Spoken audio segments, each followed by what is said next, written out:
Olá pessoal, conforme combinado, vamos para o vídeo de revisão da disciplina Departamento Pessoal da parte 1. No nosso primeiro encontro, travamos um debate sobre a diferença ou as diferenças de Departamento Pessoal, DP, para Recursos Humanos, também conhecido como RH. E ficou claro, e vocês precisam compreender essa principal diferença, as palavras-chave que possam diferenciar essas duas áreas, é que departamento pessoal é uma área técnica, enquanto recursos humanos é uma área estratégica. Enquanto área técnica, o departamento pessoal ele envolve as atividades administrativas e burocráticas que têm a ver com a relação entre empregado e empregador.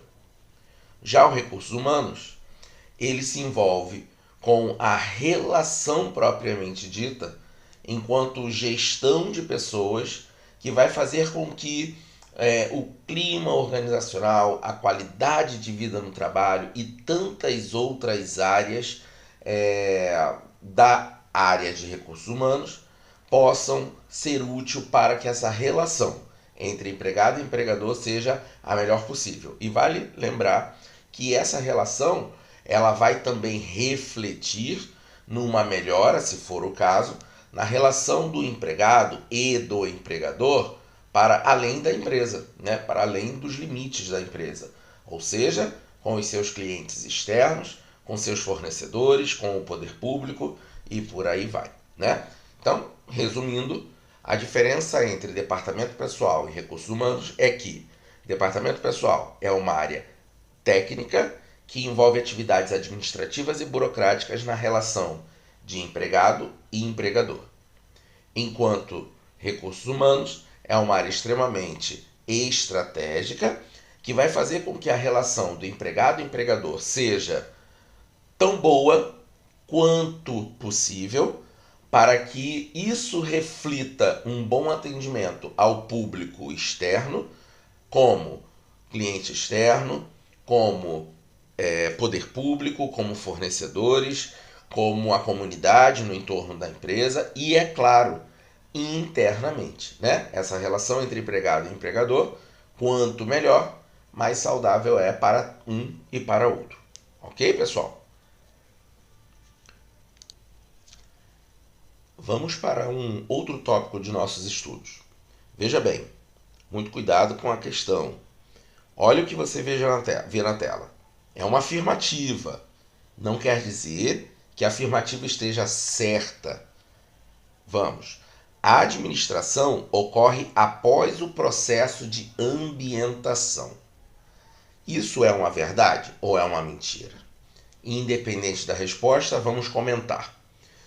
Pessoal, aqui a gente está falando sobre processos administrativos. Aprendemos que processos administrativos é aquele passo a passo para que alcancemos um determinado objetivo. Aqui nós estamos com o objetivo principal, que é a admissão. E olha o que o enunciado diz, ou melhor, a afirmativa diz, que a admissão ocorre após o processo de ambientação. Então aqui nós temos um processo de admissão e outro processo de ambientação. Qual é que vem primeiro? Bom, pessoal, a admissão ela ocorre antes da ambientação, tendo em vista que a ambientação é aquele processo em que o novo colaborador, seja novo na empresa ou novo na área que ele foi, por exemplo, remanejado, foi transferido, portanto, foi promovido, enfim. É o momento em que a empresa destaca um curto período de tempo, normalmente curto período de tempo, para que essa pessoa se ambiente, para que ela se sinta à vontade ao chegar naquele local de trabalho, né? Que, como eu falei, pode ser um local extremamente novo, porque ele acabou de ser contratado, ou é um ambiente novo, tendo em vista que ele veio de uma outra filial, que ele veio de uma outra função, de um outro setor, né? Então, a ambientação ela sempre vem após a contratação. Então, essa afirmativa aqui diz: a admissão ocorre após o processo de ambientação. Não é uma verdade. Essa afirmativa está incorreta, justamente porque a ambientação ocorre quando o colaborador ele já é daquele setor, né, do novo setor. E se ele é um colaborador, é óbvio, né, ele já foi contratado. A ambientação normalmente ocorre nas suas primeiras horas de trabalho, ok? Então, a afirmativa está incorreta, pelos motivos que acabamos de falar. Pessoal, aqui agora é a hora de falar sobre os tipos, ou melhor, as diferenças de alguns tipos de contrato de trabalho. Aqui a gente nem vai dar nome a esses contratos, porque são variados os tipos de contratos e nós ainda não estudamos profundamente cada um deles. Só para lembrar, claro, esse é um tema do nosso workshop que deve acontecer lá em meados do ciclo 3 dessa disciplina, ok? Conforme a gente já alinhou e depois nós vamos reforçar. Aqui vamos falar sobre o que vai determinar para que a gente chame um contrato. Veja bem, por tempo determinado ou por tempo indeterminado. O próprio nome já ajuda, né? Veja bem, contrato de trabalho por tempo. Por tempo quer dizer que existe um período de tempo que a gente precisa discutir. Se esse tempo a gente já sabe o início, mas não sabe o fim, quer dizer que existe algo indeterminado, nesse caso, o fim. Então chamamos o contrato que tem data início e não tem data fim de contrato de trabalho por tempo indeterminado. Mas, se você tem um contrato de trabalho que tem data início e também tem data fim devidamente registrado no momento da assinatura desse contrato, isso quer dizer que se trata de um contrato de trabalho por tempo determinado. Já está determinado tanto o início quanto o fim. Essa é fácil, né, pessoal? Vamos para a próxima. Aqui, pessoal, devo lembrar a vocês. Lembra que comentamos algo que vocês já haviam estudado na disciplina de RH, porque fazia bastante e fez bastante sentido. Quando estudamos benefícios, nós podemos estar envolvendo tanto RH quanto DP, ou os dois.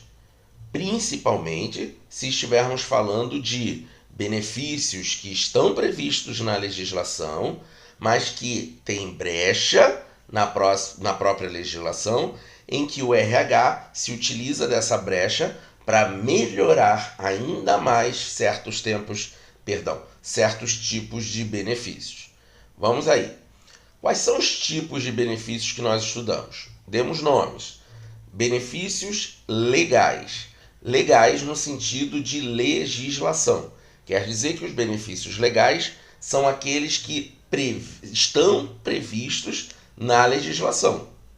Já os benefícios que não estão previstos na legislação ou que podem ser melhorados para além do que tem previsão legal, eles são chamados de benefícios espontâneos. Espontâneos porque a empresa ela pode de forma espontânea oferecer ou não. Então, antes de prosseguir, veja, temos dois tipos de benefícios. Aqueles previstos em lei, portanto, benefícios legais. Temos também os benefícios que não estão previstos em lei ou benefícios melhorados pelo empregador. Esses são os benefícios espontâneos. Entenderam? Previstos em lei, legais. Espontâneo por parte do empregador, benefícios espontâneos. E aí ele pede para a gente exemplificar. Vamos lá. A gente tem que ter muito cuidado porque a gente não pode, em alguns momentos, simplesmente citar o nome do benefício. Se esse benefício está previsto na lei e você citar somente o nome, vai ficar caracterizado que sua resposta trata-se de um citar.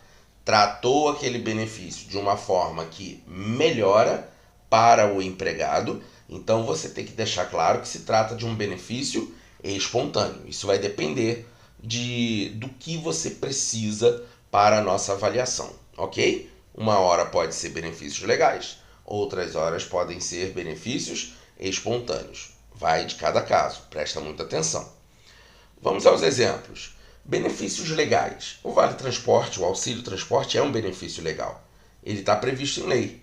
Agora, se a empresa cria alguns benefícios que vão além do que prevê a legislação no sentido do auxílio transporte, no que diz respeito ao auxílio transporte, como, por exemplo, descontar uma parcela inferior aos 6%, quer dizer que a empresa pegou esse benefício legal e transformou, através de critérios internos, política interna, regras, internas, em benefício espontâneo. Percebeu? Então, você pode citar auxílio transporte conforme legislação para benefício legal e auxílio transporte devidamente modificado pela organização no sentido de melhorar para o colaborador, dando a ele sentido de benefício espontâneo. E tem vários outros benefícios, né?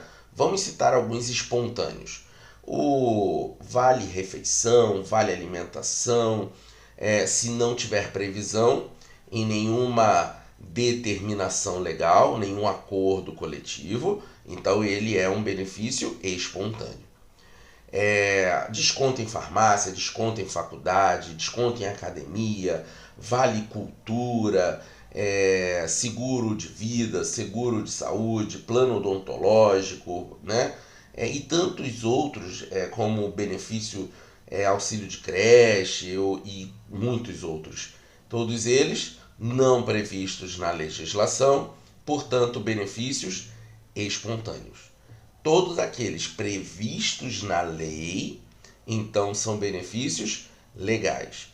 Aí a gente pode citar também como, vamos assim, dos mais óbvios para aqueles um pouco desconhecidos, né? O próprio salário, que é a contraprestação do serviço, né, pela mão de obra prestada ao colaborador, do colaborador ao empregador, o auxílio transporte, o FGTS, o INSS, né, ou a Previdência Social, melhor dizendo, e tantos funcionários, um benefício também. Então existem os benefícios legais e existem os benefícios espontâneos, ok? Benefícios legais previstos em lei, benefícios espontâneos que por espontaneidade, liberalidade do empregador ele oferece, ok? Então vamos para o nosso próximo tópico. Olha, falamos sobre alguns exames ocupacionais, né? Falamos sobre aquele primeiro exame ocupacional que ocorre antes mesmo da contratação do funcionário, que é o exame admissional. O exame em que a empresa encaminha o novo funcionário antes da contratação para que ele seja submetido a uma consulta médica com um especialista da medicina do trabalho, em que identificará se aquele colaborador, futuro colaborador, está apto, tem uma saúde apta para exercer as funções ok? Esse é o exame admissional.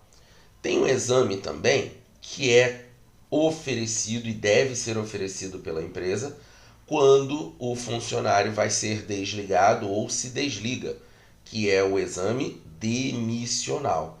Pelo mesmo motivo, submeter o funcionário a uma consulta médica com um profissional da medicina do trabalho para identificar, agora, um pouquinho diferente, não se ele possui a saúde necessária para ocupar uma nova função, mas é para identificar se a saúde do funcionário está bem para que ele saia da empresa e não deixe nenhuma dúvida, nem para ele e nem para o empregador, de que ele possui agora, né, naquele momento, alguma doença ocupacional, alguma doença que foi causada pelo exercício e no exercício das funções dele dentro da empresa, ok?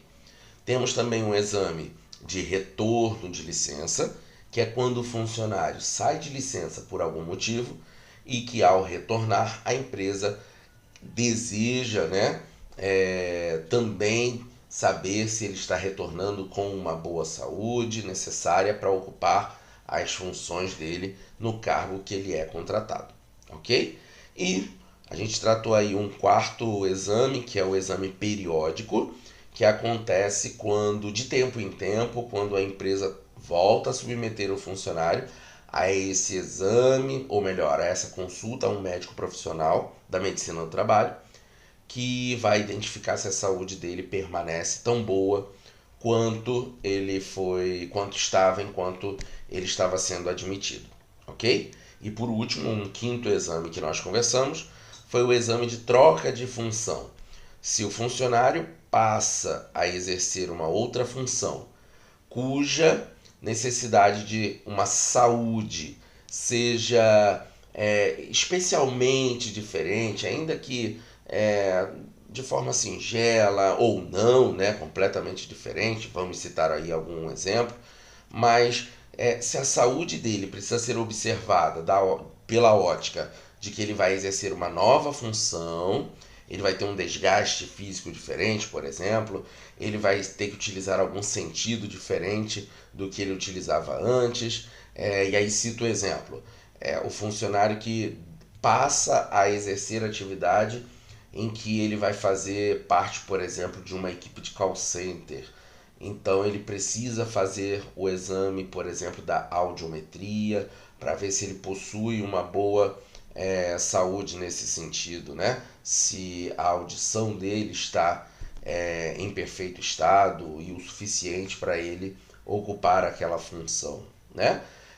Se a pessoa vai exercer uma função que vai lidar com produtos químicos, então a empresa precisa saber se aquele funcionário possui algum tipo de alergia. Perceberam? Ele está saindo de uma função para outra função e que, por necessitar de uma observação quanto à sua capacidade física, motora e de certa forma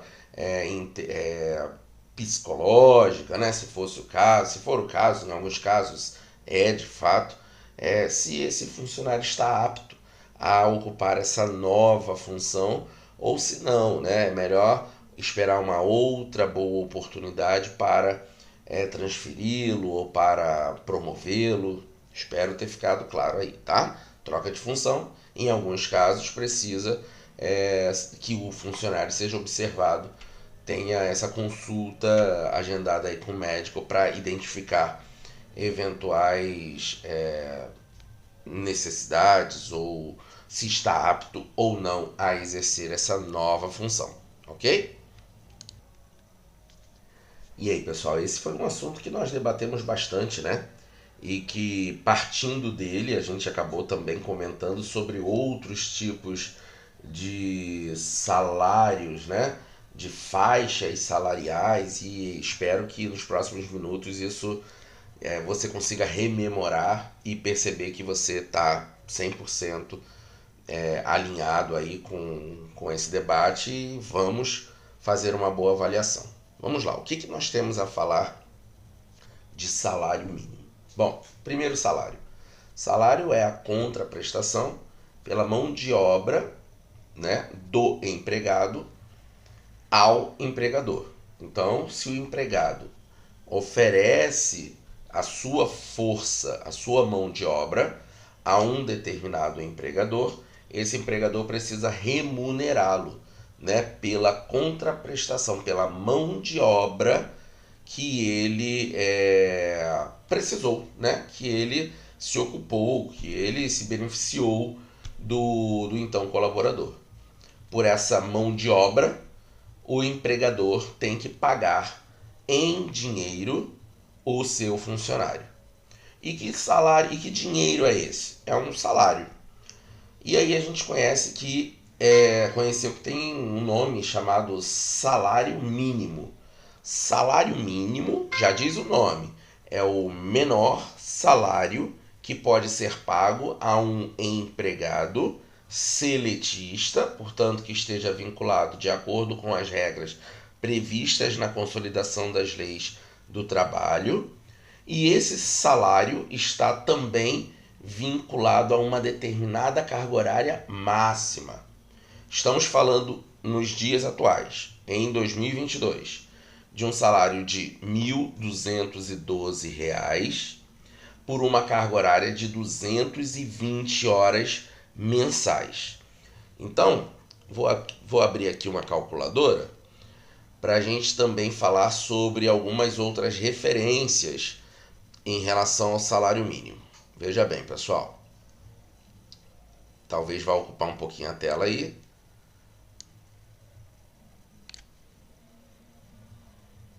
Deixa eu tentar ajustar aqui, pessoal.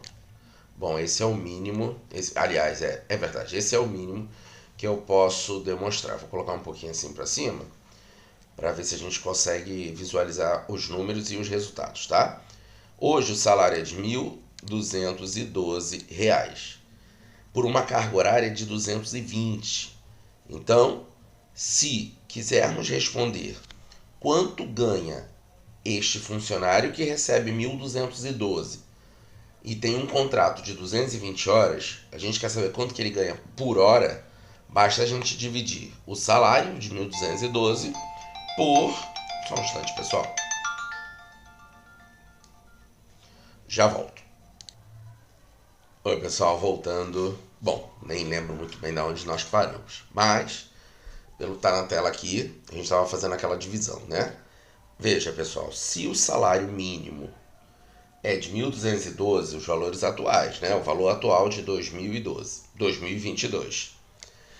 1.212 por uma carga horária de 220, basta para eu saber o valor de cada hora trabalhada, basta eu dividir o salário mínimo, divididos por 220, que é a carga horária máxima definida pela legislação no que se refere ao salário mínimo, né? Então, se você pega 1.212 divide por 220, você encontra o valor de R$ 5,51, considerando aí o terceiro dígito para arredondar. Terceiro dígito sendo 5, 6, 7, 8 ou 9, vamos dar mais um centavo para as duas casas anteriores. Então fica R$ 5,51. Esse é o valor por cada hora. Lembra que cada hora tem 60 minutos? Então, se por acaso você precisar encontrar o valor por minuto para depois multiplicar por X minutos, basta você pegar o seu salário hora, deixa na calculadora como está e já divide por 60, que é a quantidade de minutos que tem em uma hora. Se você divide o salário de hora por 60 minutos, você encontra, no caso de quem recebe 1.212 para trabalhar 220 horas, você encontra o valor de 0,09, ou seja, 9 centavos por minuto trabalhado, ok? É com base nessas informações, respeitando todas as casas decimais apresentados pela calculadora, que você vai fazer uso para calcular, por exemplo, hora extra, para calcular atraso, né? Então, também adicional noturno. Isso parte do que eu acabei de falar, vocês já até começaram a aprender nesse primeiro ciclo da disciplina Departamento Pessoal. Ok, pessoal? Então, vamos falar um pouquinho mais de salário mínimo. Salário mínimo é definido pelo chefe do Poder Executivo Nacional. Nesse caso, o chefe do Poder Executivo Nacional, o chefe do Executivo Federal, é o presidente da República. É papel exclusivo, né? Função exclusiva, é competência exclusiva do presidente da República, que é o chefe do Poder Executivo Federal, determinar qual é o salário mínimo vigente para cada ano, ok? Bom, pode ser que em alguns estados o governador defina que no seu estado o salário mínimo será superior ao salário mínimo nacional. O presidente da República, quando determinou o salário de R$ 1.212 para uma carga horária de 220 horas, ele determinou isso válido para todo o território brasileiro. Se o governador de um determinado estado decide superar esse valor, e ele só pode no caso de superar o valor, jamais ser um valor menor. Se ele supera esse valor, a gente chama isso de piso estadual. Piso porque é a parte mais baixa, portanto é o salário menor. O salário menor dentro de determinados estados. Cada governador pode definir o piso estadual do seu estado, daquele que ele tem a competência por ser chefe do Poder Executivo estadual. Ok, pessoal? E, por último, existe também aquele piso, que é o menor salário, só que para uma determinada categoria profissional. Uma não, diversas, mas desde que tenha o alinhamento, né? Desde que isso tenha virado lei entre as partes envolvidas.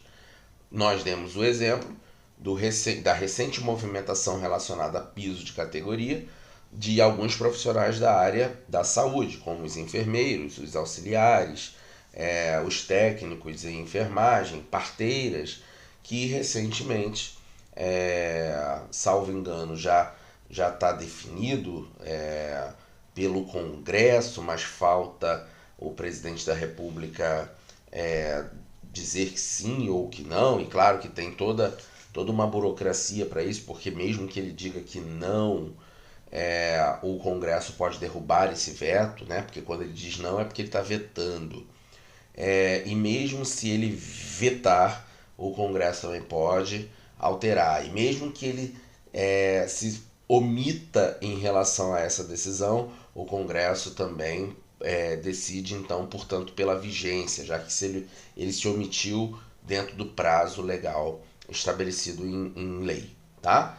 Então, há algumas categorias profissionais, depois de tanto defenderem a necessidade de ter um piso de categoria, conseguem, né, por força de lei, esse salário mínimo válido, vigente para aquelas determinadas categorias profissionais. Categorias profissionais, a gente pode citar, por exemplo, o professor, o bancário, né? Agora o enfermeiro e tantas outras, como vigilante e outras tantas profissões. Ok? Salário mínimo nacional, definido pelo presidente da República. Piso estadual, definido pelo governador do estado, que não pode ser menor do que o salário mínimo nacional. E piso de categoria, que também não pode ser menor do que o salário mínimo nacional, mas que só vale para determinadas categorias profissionais. Ok, pessoal? Bom, esse salário mínimo que está aqui na tela, de 9 centavos por minuto, né? Ou, né, como nós encontramos aqui, se a gente multiplicar por 60, a gente volta para o salário hora, né? Ou R$ 5,51 por hora, é porque nós dividimos o salário de 1.212 por 220. Então, se o empregador contrata alguém com referência ao salário mínimo, porém numa carga horária menor, ele vai ter que pagar pelo menos R$ 5,51 por hora. Então vamos pegar esse exemplo aqui, ó, esse valor por hora, e vamos multiplicar, por exemplo, pela metade das horas definidas lá no salário mínimo, que são 220 horas. Agora a gente está multiplicando por 110. Vamos supor que um funcionário seja contratado com base no salário mínimo, porém com 110 horas. Olha quanto que o empregador poderia até oferecer. Lembro bem que em sala de aula nós falamos que normalmente a gente vê remunerações como essas, baixinhas, para jovem aprendiz, por exemplo, né? Que tem uma carga horária inferior às 8 horas trabalhadas por dia, ou 8 horas e 48, quando o sábado é compensado durante a semana, portanto de segunda a sexta. Ok, pessoal? Vamos ver o próximo tema da nossa revisão. O tema agora, pessoal, é hora extraordinária, que nós conhecemos muito como hora extra. Estudamos que hora extra é aquele período de tempo trabalhado após o período combinado conforme o contrato de trabalho. Então, se o funcionário deve sair às 6 horas da tarde e ele só sai às 8 horas da noite, quer dizer que ele ficou 2 horas extraordinárias. O empregador tem que remunerar, se ele pediu para o funcionário trabalhar, ele tem que remunerar por essa diferença de horas, portanto, entre 6 e 8 da noite. 2 horas extraordinárias seria o caso dessa hipótese que estou falando. Então, entenderam? Hora extraordinária é quando o funcionário ultrapassa o seu horário habitual de trabalho, conforme previsão contratual. Ok? Bom, temos que falar também que hora extra é paga num valor diferenciado, porque a hora extra ela deve ser remunerada ao empregado, considerando que aquelas horas foram feitas num período em que ele já não deveria estar à disposição da empresa. Então, se a empresa precisou dele, existe a determinação legal de uma remuneração superior em pelo menos 50%. O valor que ele recebia normalmente por uma hora de trabalho deve ser acrescido de 50% se essa hora extraordinária for realizada durante a semana. E vale também dizer que o sábado é dia útil para fins de trabalho. Ou deve ser remunerada essa hora extraordinária em 100% a mais se essa hora extraordinária ocorrer num domingo ou em um feriado, ok? E aí vamos aos exemplos. Deixa eu chamar a calculadora de novo. Notem, pessoal, se o salário da pessoa fosse R$ 1.212 e ele trabalhasse nesse contrato previsto pelo contrato, né? Apenas 160 horas, por exemplo, eu estou dividindo um salário mínimo por 160 porque é o que tem previsão no contrato de determinado funcionário. Esse funcionário recebe por hora R$ 7,58. Se este funcionário trabalha 2 horas a mais, eu tenho que multiplicar esse salário por hora vezes 2. 2 horas daria a ele R$ 15,15. Mas esse valor é o valor normal. Como são horas extraordinárias, eu tenho que remunerá-lo em pelo menos 50%. Aí é preciso saber, essas 2 horas foram realizadas num dia de semana, ou num fim de semana, ou num feriado. Vamos supor que tenha sido feito, neste caso aqui, durante a semana, em dias úteis. Então, além dos R$ 15,15, eu tenho que descobrir quanto que eu vou pagar a mais por ser hora extraordinária. Então, eu venho aqui em mais 50%. Portanto, eu, ao invés de pagar R$ 15,15, eu tenho que pagar R$ 22,73. Agora vamos para um exemplo em que um funcionário, vamos supor que o salário dele seja R$ 2.000 e o contrato de trabalho dele de 220 horas. Então, 2.000 divididos por 220. Esse funcionário ganha por hora R$ 9,09. Vamos supor que ele tenha trabalhado 4 horas extraordinárias. O salário hora vezes 4, salário normal dele, R$ 36,36. Só que essas 4 horas foram realizadas num domingo ou num feriado. Então eu devo acrescentar a esses 36,36 100%, que é, né, uma outra parte igual, ou seja, o dobro dos 36 e 36. Então, 36 e 36, conforme apareceu na calculadora, com todas as casinhas, mais 100% é igual a R$ 72,73. Ok, pessoal? Agora vamos para um exemplo em que você precise remunerar minutos, talvez horas mais minutos, né? Bom, lembra, pessoal, que cada hora tem 60 minutos? Então, se eu tenho a informação de que determinado funcionário trabalhou 1 hora e 23 minutos, eu tenho que converter tudo para minutos.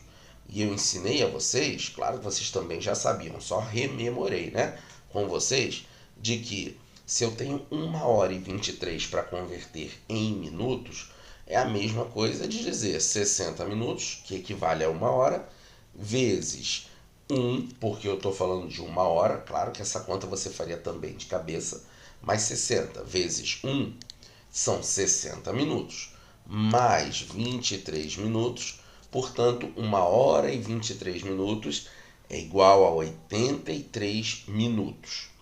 Se eu tive que converter para minutos, eu tenho que também conhecer o salário dessa pessoa que ele ganha por minuto. Então, gravem isso, anotem isso. 83 minutos equivale a 1 hora e 23 minutos. Vamos pegar um exemplo de uma pessoa que ganhe 4.250 divididos e a carga horária mensal dele é de 220 horas. Isso quer dizer que ele ganha por hora R$ 19,32.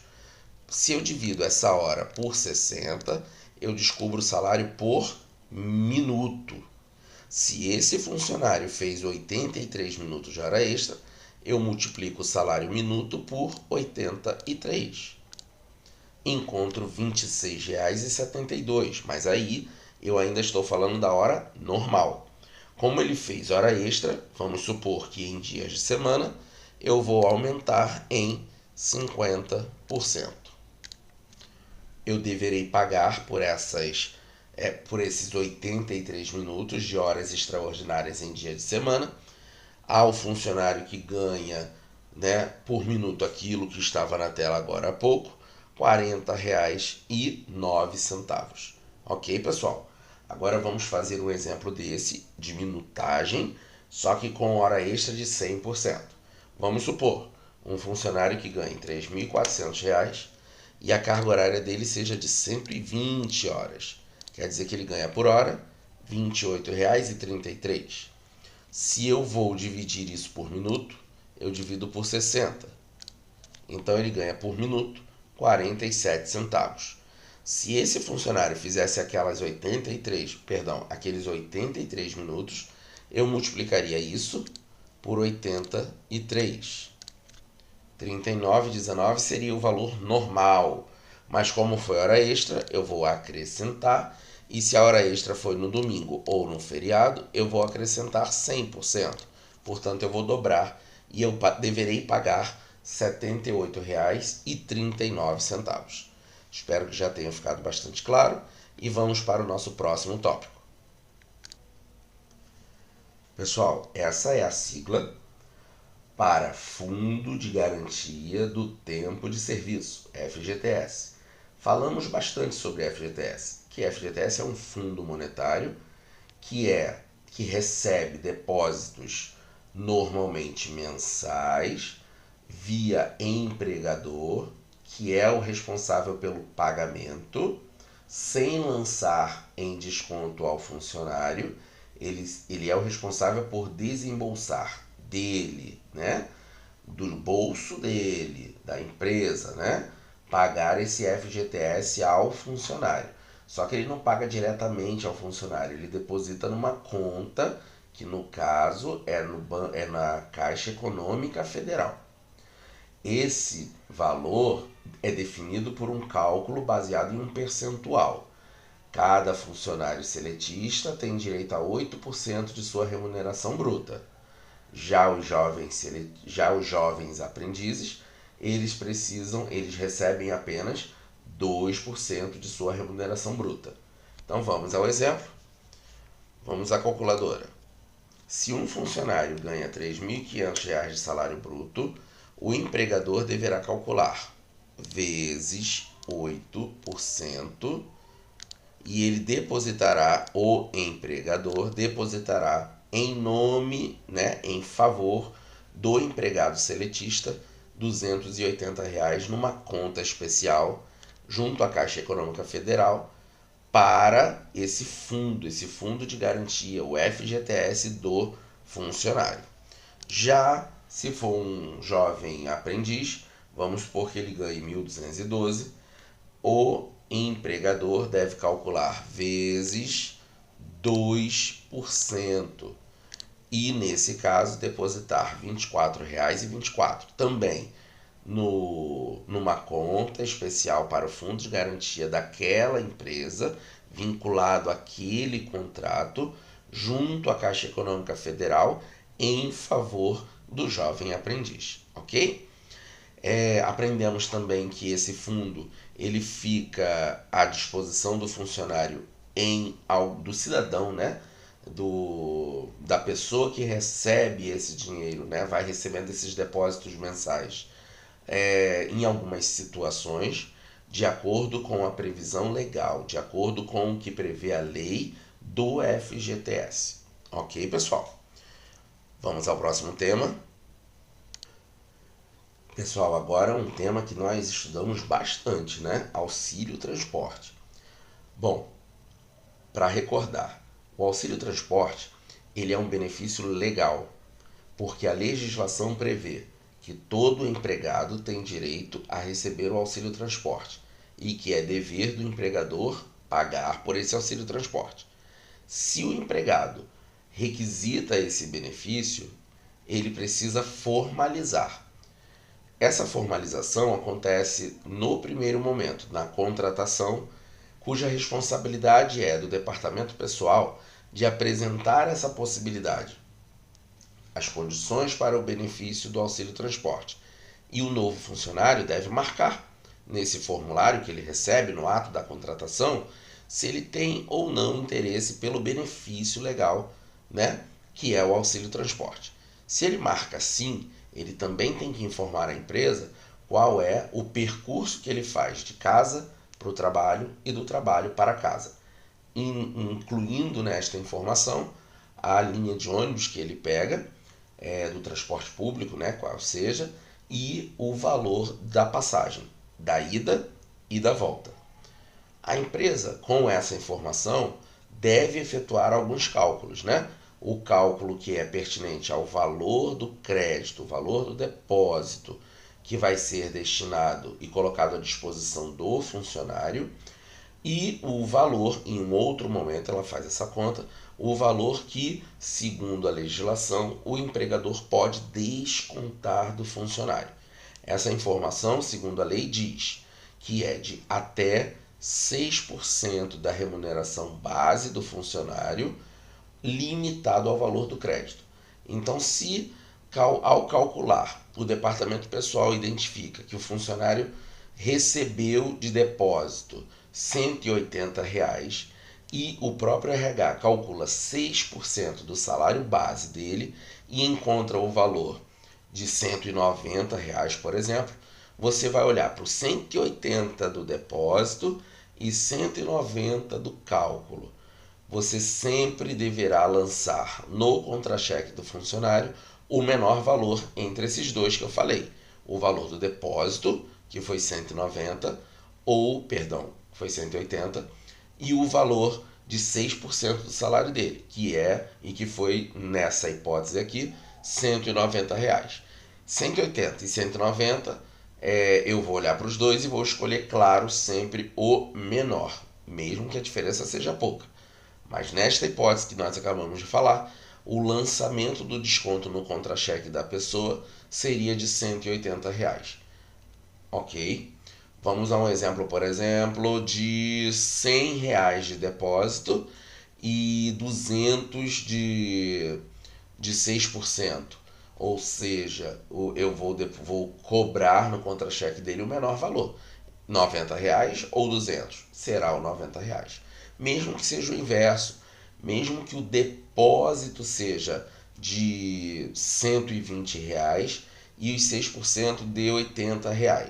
Eu olho para o 120 do depósito e para o 80 dos 6%.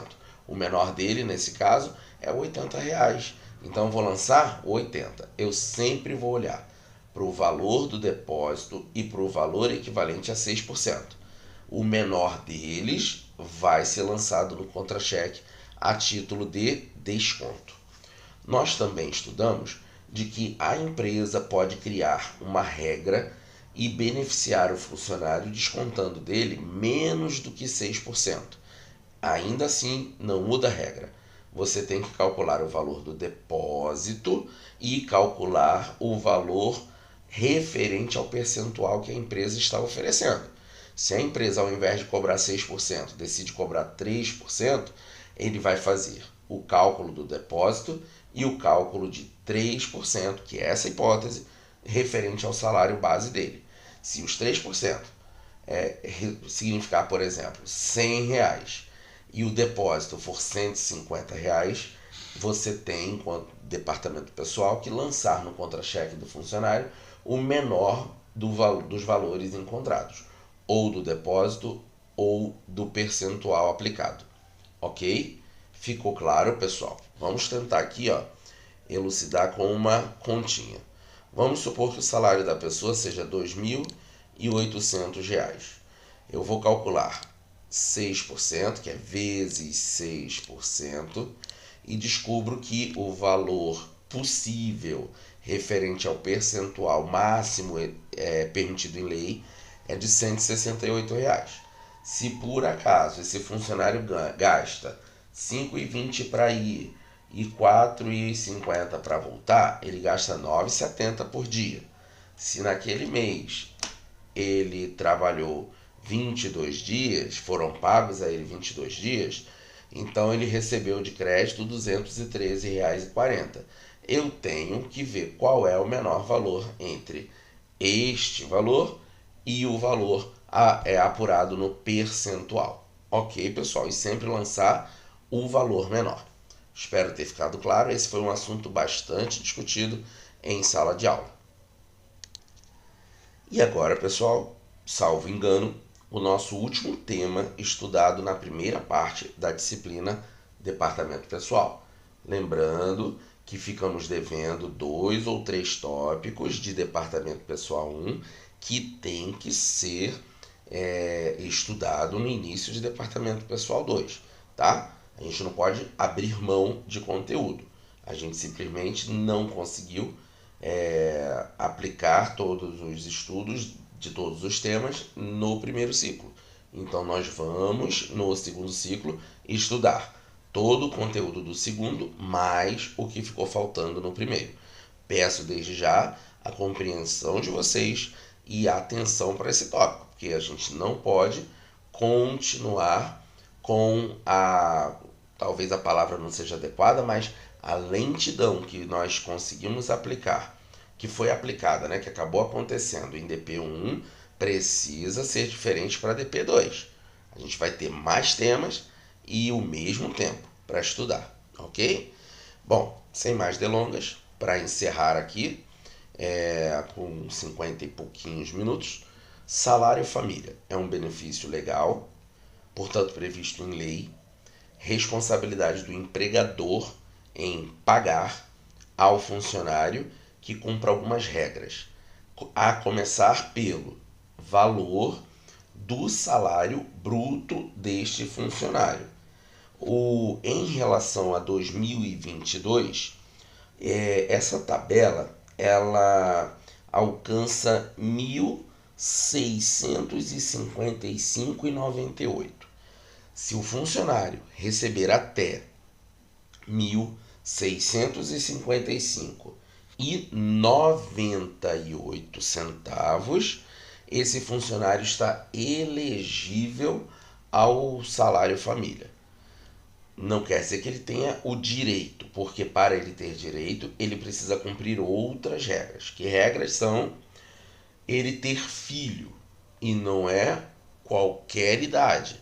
ele tem que ter filhos de 0, portanto já nascido, até os seus 14 anos de idade. De 0 a 6 anos, a pessoa, o pai, a mãe, quem recebeu o direito pelo salário família, tem que cumprir alguns requisitos para manutenção desse benefício. Então, talvez seja um pouco complexo, são muitas informações, mas vamos tentar resumir, mas não deixando de permitir aí a nossa compreensão.